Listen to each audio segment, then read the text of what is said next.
নমস্কার বন্ধুরা, পূর্ণিমার রান্নাঘরে তোমাদের স্বাগত। অসাধারণ একটা রেসিপি নিয়ে চলে আসলাম। তোমরা বুঝতে পেরেছো এই রেসিপিটা থাম্বনেল দেখে, তাও আমি বলছি কুমড়ো পাতার পকোড়া। কুমড়ো পাতার পকোড়া কীভাবে বানাবো, তো পুরো ভিডিওটা লাস্ট পর্যন্ত দেখতে থাকো। আর ভিডিওটা ভালো লাগলে চ্যানেলটা সাবস্ক্রাইব করবে আর বন্ধুদের কাছে শেয়ার করবে। তো বাগানের একদম সবুজ টাটকা কুমড়ো গাছ লাগিয়েছি। এখান থেকে কয়েকটা পাতা কেটে নেব। কুমড়ো পাতা কেটে নিয়েছি, নিয়ে বেশ ভালো করে ধুয়ে নিয়েছি। এবারে এটাকে বেশ ভালো করে কুচো করব।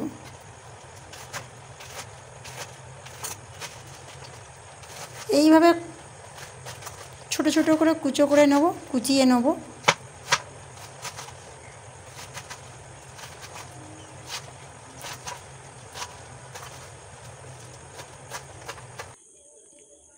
কুচিয়ে নিয়েছি এইভাবে। তোমরা বটি দিয়েও কাটতে পারো, ছুরি দিয়েও কাটতে পারো। এবারে এখানে 150 থেকে 200 মুসুরির ডাল ভিজিয়ে রেখেছি প্রায় 1 ঘন্টা। এই ডালটা ভালো করে ধুয়ে ভিজিয়ে রেখেছিলাম। এবারে মিক্সি করে বেটে নেব। এবারে এখানে দিলাম ডাল, 2 থেকে 3টে কাঁচা লঙ্কা, 2 কোয়া রসুন দিয়ে বেশ ভালো করে এটা বেটে নেব।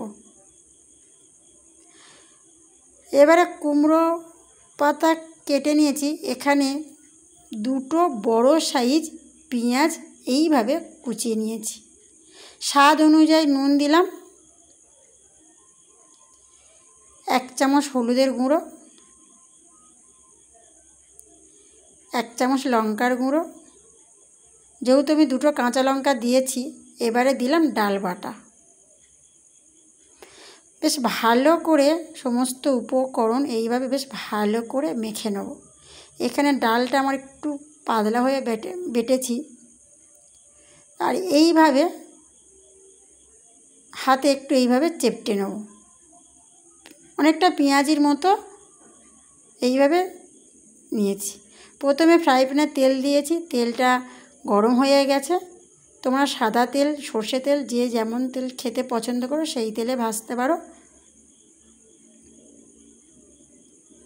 আঁচটা একটু কম করে দিয়েছি। এবারে খুব সাবধানে, গায়ে লাগবে না, গায়ে লাগবে না। ওপরটা হয়ে এসছে, মানে নিচ তলাটা হয়ে গেছে। এইভাবে আস্তে আস্তে উল্টে পাল্টে নেব।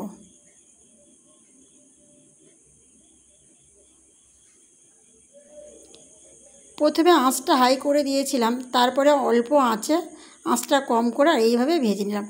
খুব সুন্দর হয়েছে আর অনেক মচমচে হয়েছে। খুব সহজে মুসুরির ডাল দিয়ে কুমড়ো পাতার পকোড়া বা বড়া আজ তোমাদের কাছে শেয়ার করলাম। যদি ভিডিওটা ভালো লাগে চ্যানেলটা সাবস্ক্রাইব করে পাশে থাকবেন। ধন্যবাদ।